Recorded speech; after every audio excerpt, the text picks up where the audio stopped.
YouTubers, thanks for joining me.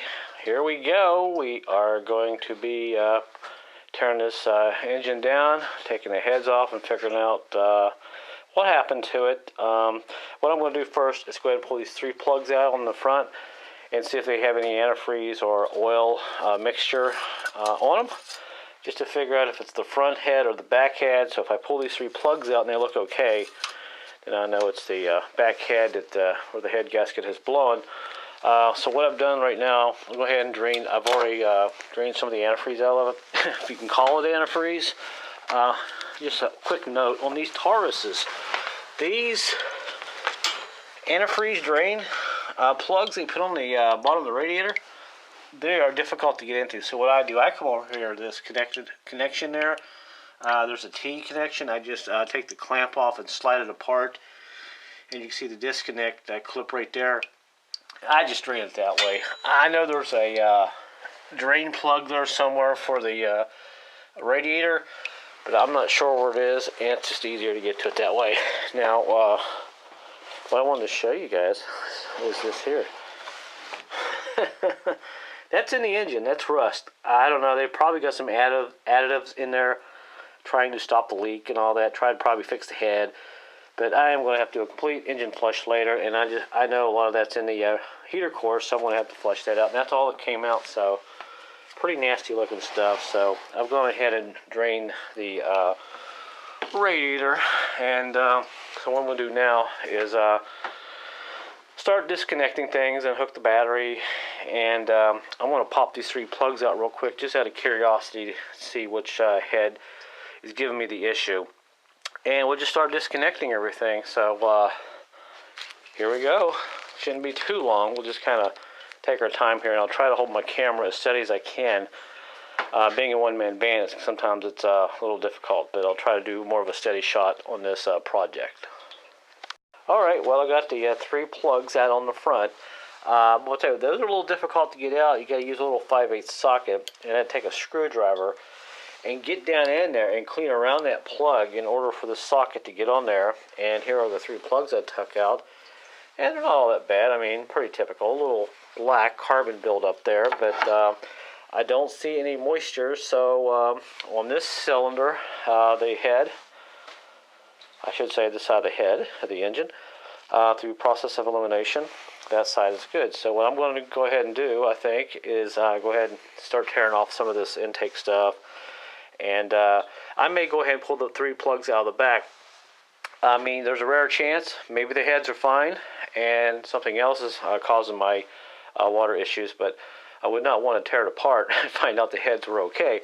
So I think if I take the three plugs out on the back, if I get one of them that's got a lot of moisture and wetness, then I will know that it's that back head. But more than likely it's that back head. And also make sure you make a wiring diagram of your wires when you take them off. I did. It's sitting off to the side.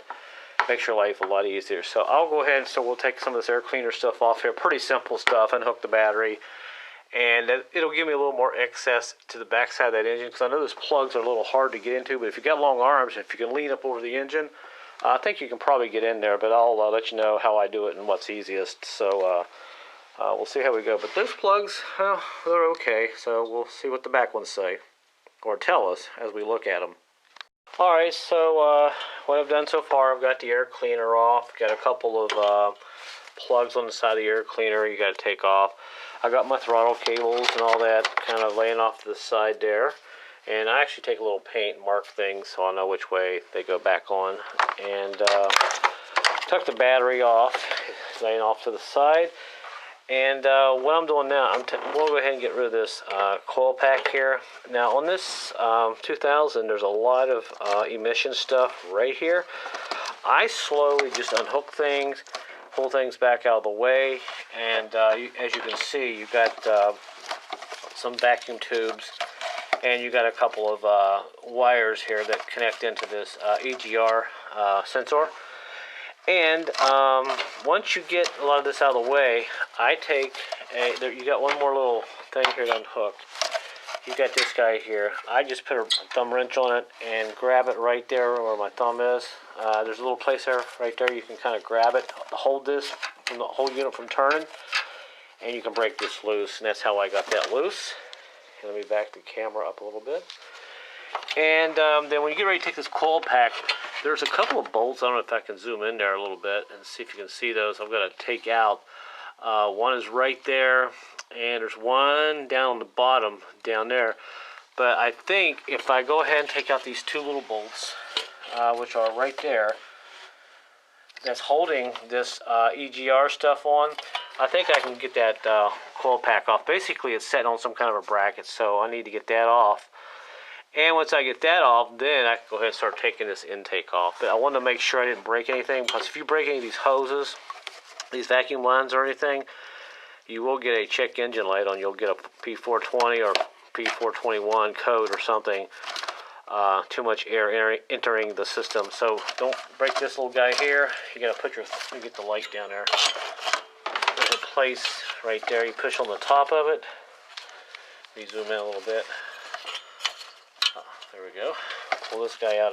Don't want to end up breaking this guy. There it is. A little bit of a EGR thing. Oops, as I just drop it, you know. And there's the two little hoses that hook into it. So just take a little special care. You're not going to hurt anything. You know, you might take a little longer, but trust me, it'll be worth it. You don't want to break any of this stuff. And now I'll go ahead and fish this coil pack off. Boy, they put a lot of little bolts in there. You would think they could figure that out a little better, but hey. But after 2001, this coil pack is actually bolted up here on the valve pen cover, and it's much easier to get to. So, alright, so I'll go ahead and pull this coil pack off, and then we'll start working on that intake, and I'll let you know how I get this coil pack off. Alright, that worked out really well. All I did was take those two 10mm bolts out, tuck it off that little bracket, which is kind of right there. I think you can see it right there, and I just kind of pulled this off to the side, and this whole thing will flex because it's just a EGR tubing, and that'll be great. That way I can get in there and I can go ahead and take this out, and this will not be a problem when I'm working on the rest of the engine. And now you can see the other two brackets there that are holding the coil pack on. Got one bolt right there, you got a nut down there, and I think once I take those off, I can kind of put that coil pack off to the side, but because I still have my wires going to the spark plugs I want to take out. But I just want to get this out of the way because it's got to come off anyway. It's bolted on the head, and it just gives me a little more room. And it's something else I will not break that will be in the way. You know how it is. Alright, I got the bracket off, and there's the two nuts, 13mm nuts. I could have just probably taken that bracket off one step back with this entire unit just pulled off to the side, but that's okay. Now this coil pack will come off, and as you see there, you have a couple of studs that actually have the nuts on them, so that's why that coil pack wouldn't come off. You got to take that bracket off first, and now we'll go ahead and pop those off, and then we can take this coil pack off. But yeah, live and learn. Well, I mean, it's a process of elimination as you're ripping things apart, but that will go back with this guy here. This is all together, so I'll put that in a little baggie and mark it, and I'll know where it goes back. So now we'll go ahead and take this coil pack off. Alright, off comes the coil pack. Yeah, that bolt is off. I'll lift this up. Well, I better take this bolt out before I lose it. There it is, just a stud. And now we can pull this out, and there is the bottom of the coil and the bracket that was bolted on. And now I'll just kind of lay it off to the side, and I can worry about this in a little bit when I pull the plug wires off the back on those. I will worry about that later as I start to pull the plug wires off the back of the spark plugs when I get back there in the back to figure out which plug's got the oil and water on. That's what I'm trying to say. Must be getting late. Alright, now we got that off. Now I have lots of room here. Not much in the way, and now we'll start disassembling this intake, so I have a little more room to put my hands behind there and pull those plugs out. Then I don't think after I get the intake off, I don't think there's too much more to do to start pulling these heads off, but I will have to take the valve covers off and get in there. And let's see, I think that's about it. So I'll go ahead and pull some more stuff apart here, and we'll start taking this intake off. Okay, here's what I've done so far. I'll try to make this as simple and understandable as I can, and hopefully I don't forget anything here. But I went on ahead and hooked my thermostat housing, because I found out, you know, someone had twisted off a bolt on the bottom there, so I'm going to have to drill that out once I take that intake off and take care of that. Now, what I've done, I've started taking off the intake. I've got a couple of hoses there. I unhooked that, marked it. It's sitting off to the side. On this side, you got a couple brackets to work with. You got a bolt down here on the bottom that you got to take out. I've painted it white, and you can see right there's the hole for it. If I can get the light just right there. And it's setting, it's a 14. It's setting right there. I believe it's a 15, I'm sorry. Then you got two other little bolts that are right there. Let me zoom in. Those are part of the EGR system. There's a bracket there. Take those out. Those are little 13s. And they are sitting right there. Now, on the back, your EGR valve is sitting right, I think I can get the camera in there just right. It's sitting right there. You can kind of see it there. If you know what an EGR valve is, it's sitting right there. There are two bolts holding that in. They are right here. I've taken those out, and you can get in there. They are little 10mm bolts. They're fairly long. I got those out on this side with a regular socket and got that loose. Now, that's pretty much on this side, except for a couple of wires there you got to unhook. And you got this hose that connects right to there. Now, let me walk on the other side. And I've disconnected everything on the back side of this plenum, this intake I should say. It's fairly easy. There's a hose there I unhooked. You got a couple connectors there on that little EGR valve. Unhook that. There's a vacuum line there. Pop that off right there. Then here you got a connector. Unhook that. And you got a couple of smaller ones. Let's see. Where'd they go? They're actually, it fell down in behind there. That connect right onto that guy there. I think you can see that down there in the bottom a little bit. But trust me, there's two little vacuum lines you got unhooked. Now once you unhook that, there's one more hose right here. I just take a pair of pliers and slide that off, because that bracket you see right there is kind of bolted on, is connected there onto that short tube, so it was just easier just to unhook that. And I think that was about it. One of the hoses that you have to unhook in the back, actually if I pull this out here you'll see it now. There we go. This big guy there, you just got to pop that off, and this routes around to the front right here of the behind the alternator. Just don't forget that and break it. But everything's unhooked on the back side, and this intake is pretty much ready to come off. I've got 6 bolts here to take out on the top, and once I loosen those, I don't think I have any more hidden surprises. But that intake, they have a lot of stuff bolted onto it, especially in the back, and it's easy to mess and forget everything. And I think I might have to deal with that hose right there. You can see kind of hidden right there. I might have to pop that off. I like to take a big screwdriver like this and just get in there and kind of push on it and push it off. That's one way you can kind of get it off. Until you get the intake off, then you can see what's going on. Then when you put it back together, you may be able to put things back together in a different order to make it a little bit easier for you. So I just wanted to take a little extra time. I know some of you may be annoying for me talking so much, but also there's a lot of people that have not worked on vehicles and they want to try something like this, and I'm trying to explain this the best I can for them also. So yeah, that's the way it goes sometimes. We all need to start somewhere.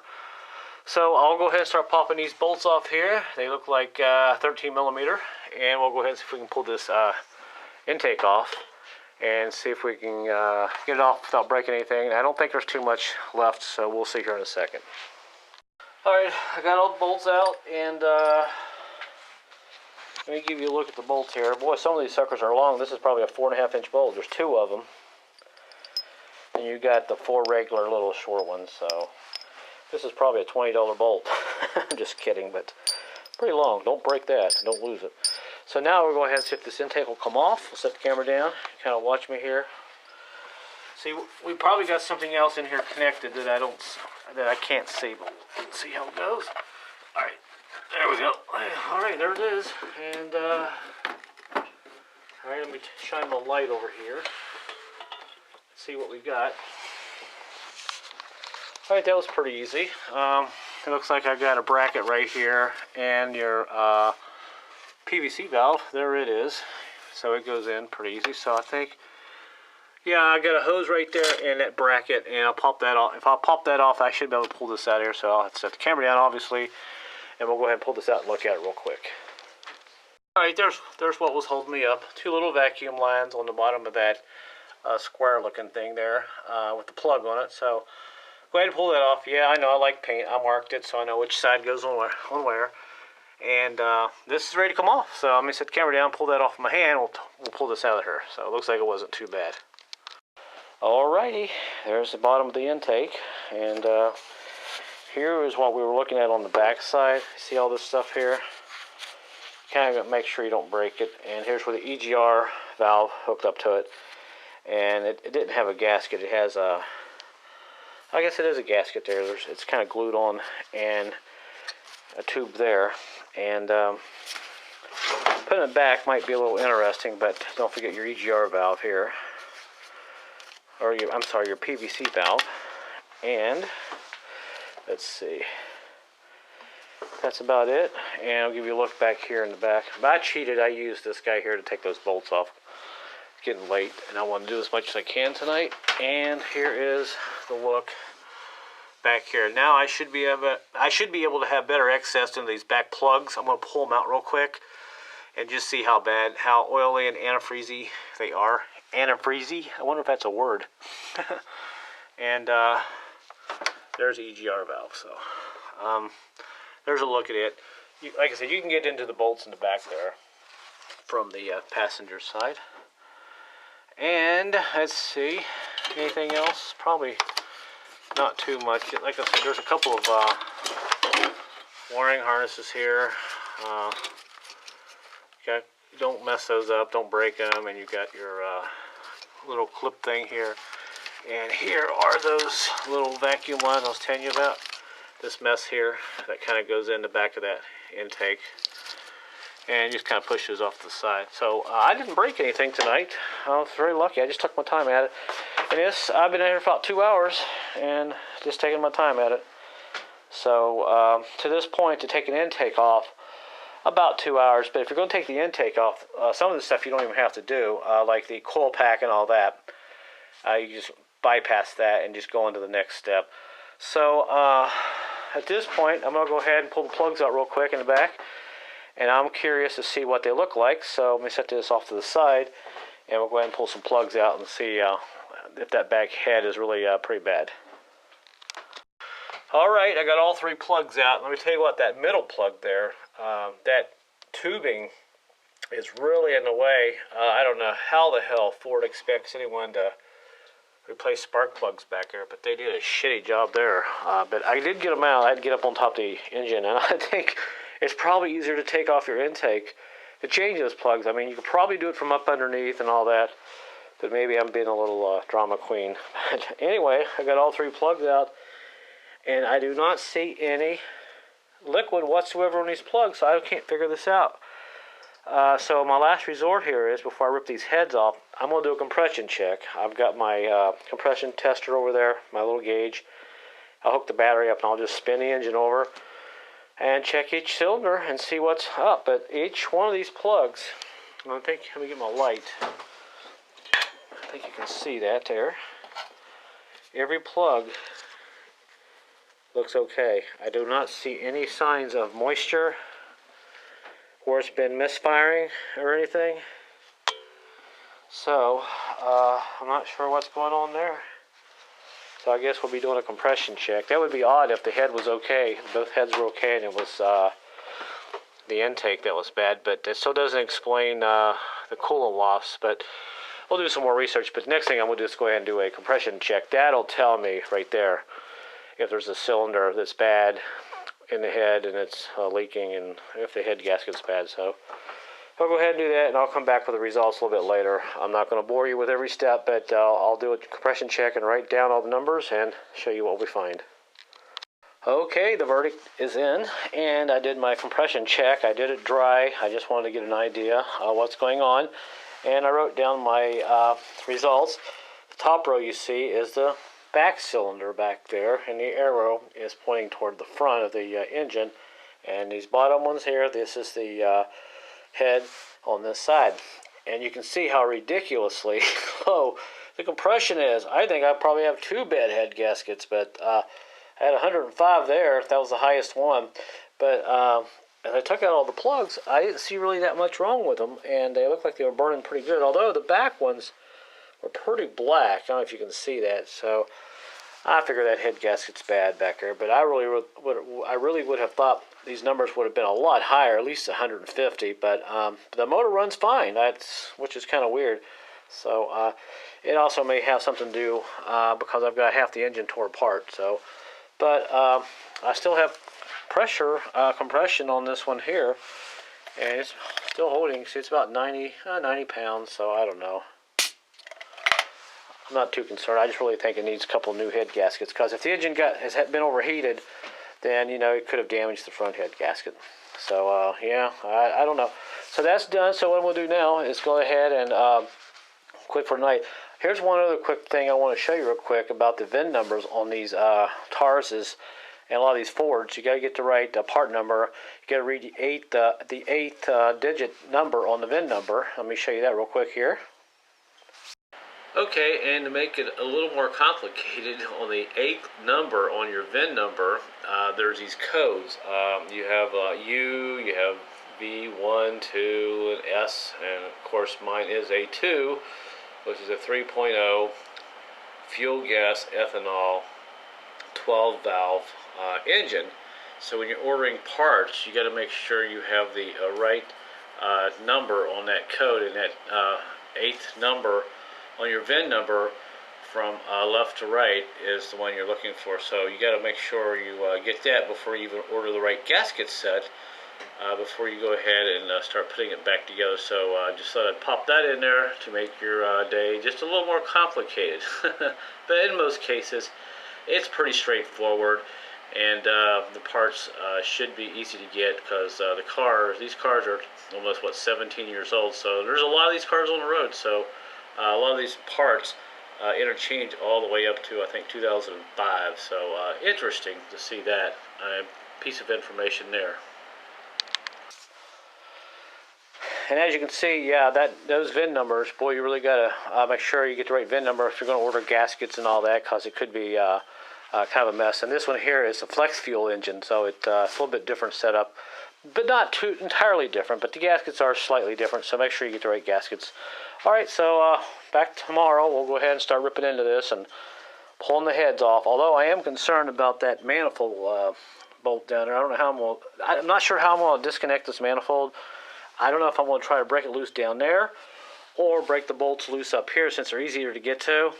But I like how everybody online just puts a wrench down there and breaks them loose. Yeah, they never do rusty bolts.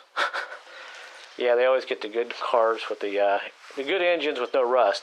Do they actually exist? That's my big question. I don't know.